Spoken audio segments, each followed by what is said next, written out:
नमस्कार, मेरा नाम आलोक है। आप लाइव स्ट्रीज देख रहे हैं। बिहार के चर्चित आईएएस रंजीत सिंह जी हमारे साथ मौजूद हैं। रंजीत सर मौजूद हैं। अब तो पढ़ाते हैं और 1,70,000 पदों पर बहाली होनी है। एक बड़ा मौका है। हम आपसे अक्सर बात करते हैं और इसी कड़ी में इस वीडियो के सिलसिले को आगे बढ़ाते हैं। जैसा कि हमने इंग्लिश को लेकर बताया, मैथ्स को लेकर बताया, काफी सारे सब्जेक्ट को लेकर बताया। हम अब कह रहे हैं जो समान अध्ययन की किताब है, आपकी किताब हमने देखी है, समान अध्ययन किताब देखी है, और मैथ्स की बात करेंगे। सबसे पहले समान अध्ययन में जो एमसीक्यूज हैं, हमने देखा है कि चैप्टर वाइज हैं, वो कितना इंपॉर्टेंट है। क्योंकि अगर हम बात करें मैथ्स की, तो मैथ्स में तो फॉर्मूला है, लेकिन समान अध्ययन को लेकर काफी लोग अब चिंतित हैं क्योंकि अब समय कम है। एक्चुअली क्या है, समान अध्ययन में होता यह है कि टोटल आपको पढ़ने हैं 7 से 8 सब्जेक्ट, और उसमें भी सबसे अधिक क्वेश्चन जो आने की संभावना है उसमें मैथ रीजनिंग में खास फोकस करना पड़ेगा, क्योंकि अराउंड 25% क्वेश्चन जो है मैथ रीजनिंग से आने वाले हैं। और मेरिट भी कॉमो बेस्ड जो है इस पर डिपेंड करता है, क्योंकि जीएस में कितना भी पढ़ लेंगे हो सकता है कुछ मिस कर जाए, लेकिन रीजनिंग और मैथ ऐसा सब्जेक्ट है जिसको कि अगर अच्छे से आपने प्रैक्टिस किया है, एक्यूरेसी अच्छी है, तो आपका निश्चित रूप से जो है आप सक्सेस भी करेंगे। जीएस की जहाँ तक बात करने की है, तो जीएस में आपको खास तौर से देखना है कि जो रिवीजन का टाइम अभी बच गया है, और मेरी जो बुक है जिसमें कि आपने हिस्ट्री, ज्योग्राफी, पॉलिटी, इकोनॉमी सभी सब्जेक्ट उसमें, इन्वायरमेंट भी इसमें रखे गए हैं, उसका एक रिवीजन जो है कम से कम आपको करना पड़ेगा। साथ में आप एससीईआरटी, एनसीईआरटी जो पहले से ही बताता रहा हूँ उसको तो करना ही है। और मेरी पीडीएफ जो है सभी सब्जेक्ट की आपके पास अवेलेबल है, जो कि मेरे टेलीग्राम पे आप लोगों ने फॉलो किया है। वहां से आप डाउनलोड करिए, पढ़िए और रिवीजन करिए, क्योंकि इससे बाहर क्वेश्चन जाने की संभावना नहीं, क्योंकि अब जब डेट्स आ गए हैं, 12 जुलाई तक ही फॉर्म भरने की तिथि है, जो फिलहाल है। ठीक है, विरोध हो रहा है, हम उस पर नहीं जाएंगे, लेकिन आपको लगता है ना कि हाँ अब ये एग्जाम टफ हो गया है डोमिसाइल नीति हटने के बाद? निश्चित रूप से, चूंकि नंबर ऑफ स्टूडेंट जो है ज्यादा हो जाएंगे, और इसके चलते जो है अदर स्टेट से भी जो लोग आएंगे, हाँ, उसके चलते उनको ज्यादा मेहनत करने की जरूरत पड़ेगी। हालांकि सीटें तो इतनी अधिक है, लेकिन आपको जो आप तैयारी कर रहे थे उसको थोड़ा सा आपको अपग्रेड करना पड़ेगा, और तैयारी जो है डीपली करने नहीं, कितने तक आप इसे सही मानते हैं कि 1,70,000 पदें हैं, तो अपॉर्चुनिटी तो ये बड़ी है।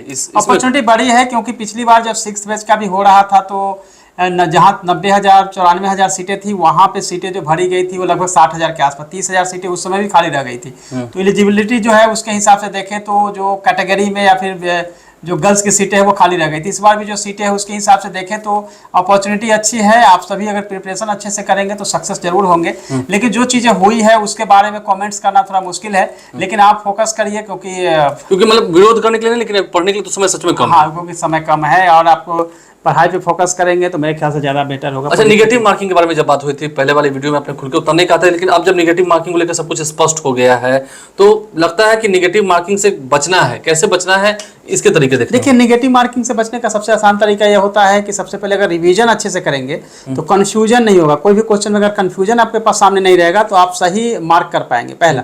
दूसरा क्या होता है कि जब भी आप क्वेश्चन को सोल्व कर रहे हैं तो जो आपको आता है सबसे पहले उसको करना है। सेकेंड टाइम में जो आपको नहीं आता है या कम आता है, जिसमें कि आप जानते हैं कि 2 ऑप्शन हो सकता है, उसको टिक करना चाहिए। एलिमिनेशन मेथड जो है, जिसको कि छटनी पद्धति कहते हैं, छटनी विधि, जिसमें क्या करते हैं कि कोई भी 4 में से अगर आपको लगता है कि यह गलत है तो उसके आधार पे, या सही है उसके आधार पे आप एलिमिनेट करेंगे तो आंसर आपको 50% पे आप पहुंच जाते हैं। सो एलिमिनेशन मेथड को अभी से आपको प्रैक्टिस करनी होगी, क्योंकि अब ओवरनाइट इसको नहीं कर सकते हैं। इसलिए रट्टा मार की बात होती है। आप कहते हैं, आप भी कई बार इस बात को मानते हैं कि आपको चीजों में रटना चाहिए, लेकिन रटने में कई बार होता है कि ऑप्शंस जो, जैसे आपकी किताबें हैं या कई जो आपने कहा एनसीईआरटी किताबें वहां पढ़ रहे हैं, वहां पर वो ऑप्शंस उपलब्ध हैं, लेकिन एग्जाम में थोड़ा घुमा के क्वेश्चन पूछाता है, तो फिर उस केस में तो फंसेंगे ना। नहीं, तो उसमें क्या होता है कि जैसे अगर आपके पास 2 ही ऑप्शन होता है, या तो आप समझ जाइए, अगर नहीं समझ पा रहे हैं तो रट जाइए। 2 ही आपके पास ऑप्शन, इसके अलावा तीसरा कोई ऑप्शन नहीं, क्योंकि डेफिनेशंस तो यहाँ पर नहीं आ रही है, तो तय है। हाँ, लेकिन क्या होता है कि जो भी बीपीएससी एग्जाम लेगी उसमें 90% फैक्चुअल ही होगा।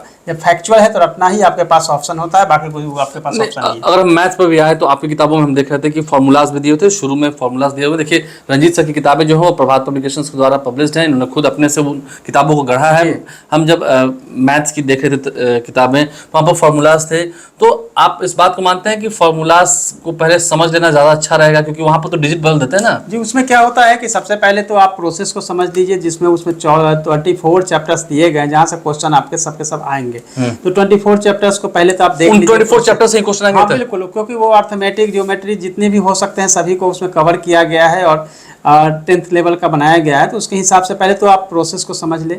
प्रोसेस के बाद जो पीछे के चैप्टर में दिए गए हैं कि आप उससे प्रैक्टिस करिए, क्योंकि प्रैक्टिस जितना ज़्यादा अच्छे से करेंगे उतना आप आसानी से क्वेश्चन को सोल्व कर पाएंगे। प्रोसेस को केवल समझ लेना ही आसान नहीं होता। जैसे साइकिल चलाने के लिए हम लोग केवल जानते हैं कि साइकिल ऐसे चलाना, लेकिन जब तक आप उसको चलाएंगे नहीं बार बार, जब तक नहीं, क्योंकि होता है कि नहीं, तब तक आप जिस हम सीखेंगे। प्रैक्टिस सेट में हम तैयारी करें, जैसे कि आपकी प्रैक्टिस सेट है और बहुत से प्रैक्टिस सेट है, उसमें तैयारी करें तो होता है कि वहाँ पर नंबर 2 इस्तेमाल किया होगा या नंबर 3 इस्तेमाल किया होगा, लेकिन क्वेश्चन में उन्होंने डिजिट Yes, चेंज yes, कर yes, दिया। yes। कई बार होता है कि आपका प्रोसेस वही है, फार्मूला भी वही है, बट क्या है कि नंबर केवल चेंज हो जाता है। इसीलिए प्रीवियस ईयर्स का जो क्वेश्चन है बीपीएससी का लोग जी, उसको भी जरूर देखना चाहिए, मतलब क्योंकि प्रीवियस उसी से- क्वेश्चंस काफी काम आएंगे। हाँ, काम आएंगे। इसमें मैथ में भी आपको काम आएंगे, जो क्वेश्चन पूछता रहा है उसी से संबंधित क्वेश्चन आपके नहीं, पूछे क्योंकि जाएंगे। आप पहले से एग्जामों से तो इसकी तुलना नहीं कर सकते ना, पहले तो प्रीलिम्स भी था, मेंस भी था, क्योंकि आपने ही बताया था इस बार तो सिर्फ एक ही परीक्षा है ना। हाँ, तो एक बस परीक्षा क्या प्रीलिम्स में भी मैथ क्वेश्चन पूछता रहा है बीपीएससी, तो उस क्वेश्चन को भी देखेंगे तो एक आइडिया आपको लगेगा।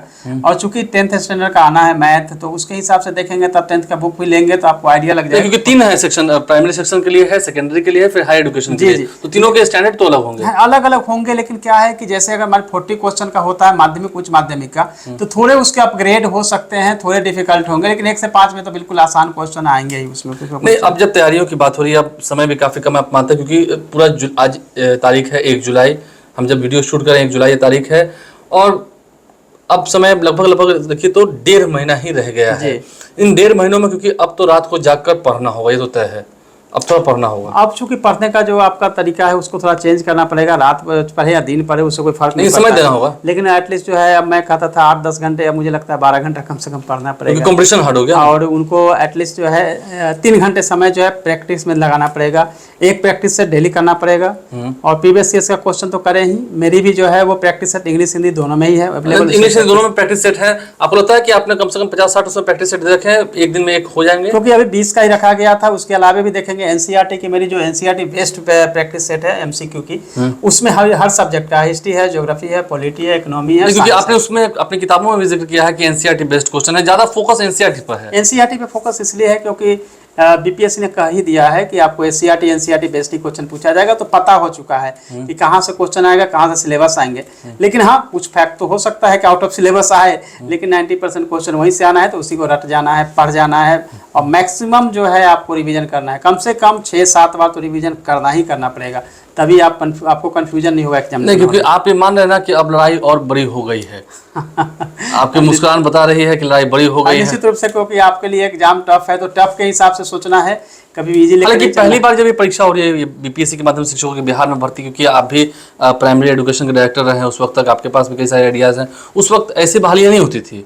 हाँ, पहले तो कि बीपीएससी एग्जाम नहीं ले रही थी, लेकिन हाँ, ये जब है 2006 से पहले बीपीएससी 2 बार एग्जाम ले चुकी है, और जितने ही पुराने टीचर, रेगुलर टीचर, सब बीपीएससी के थ्रू ही हुए हैं, बाकी तो नियोजित चल रहा था। नहीं, कई लोग तो क्या करते हैं, छोटा सा हल्का ही सवाल लेते हैं, कई लोग तो खाने पीने पर भी अपने असर देने लगते हैं, नहीं खाते हैं या फिर वैसे फिर तब नहीं, तो दिक्कत देखो, होगी। हेल्थ का ध्यान रखना बहुत जरूरी है, क्योंकि आपका फिजिक अगर अच्छा नहीं होगा, अगर फिजिकली आप फिट नहीं होगा, मेंटली फिट नहीं होंगे, तो आप अच्छे से पढ़ाई नहीं कर पाएंगे। इसलिए सभी तरह पर ध्यान। जनरल स्टडीज में भी जो हाल के जो करंट अफेयर्स हैं, इसमें उसको रखा जाएगा, जरूर उम्मीद है। कहाँ current अगर हम affairs बिहार की को बात करें, जैसे कि भगवान बुद्ध की ये तो कर्मस्थली रहेगा। है, ये बिहार बोध की गया को लेकर या फिर हाँ, महावीर हाँ, जी को बिल्कुल, लेकर बिहार की हिस्ट्री भी रहेगी, बिहार की ज्योग्राफी भी रहेगी, और बिहार का बजट, कोई इकोनॉमिक सर्वे, बजट भी रहेगा। हाँ, बिहार का बजट भी पढ़ना पड़ेगा। बिहार का बजट कितने लाख करोड़ का, ये भी हो सकता है सवाल। हाँ, तो ये भी हो सकता है किस पे ज्यादा खर्च किया जा रहा है, एजुकेशन पे सबसे अधिक खर्च हो रहा है, तो वो देखना पड़ेगा कि कितना % जो है वो किस पे कहाँ खर्च हो रहा है, बजट कितना है, कितना घाटे का है, तमाम तरह की जो है वो ये सवालें उलझा सकती हैं। हाँ, बहुत सपाट सा होता है, ये तो नहीं उलझाएगा। इकोनॉमिक सर्वे भी बहुत आसान होता है, उसको कर सकते हैं। तो उसको कर सकते हैं, लेकिन आप पढ़ाई जरूर करें और मन से पढ़ाई करें। फिलहाल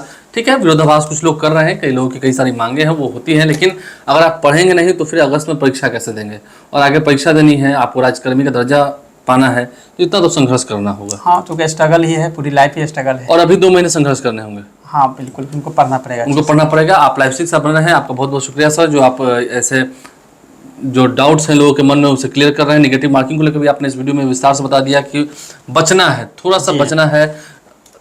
तमाम वीडियोस हम आपको दिखा रहे हैं, आप पहले वाले वीडियोस भी जाकर देख सकते हैं, किन किन सवालों के सामना हो सकता है, इंग्लिश में क्या आएगा, हिंदी में क्या आ सकता है, मैथ्स में कैसे सवाल उलझाएंगे, वो वीडियोस भी पहले आप लाइव सीरीज पे जाकर देख सकते हैं। हमारे चैनल को सब्सक्राइब कर लें, साथ साथ फेसबुक पेज भी लाइक करें। धन्यवाद।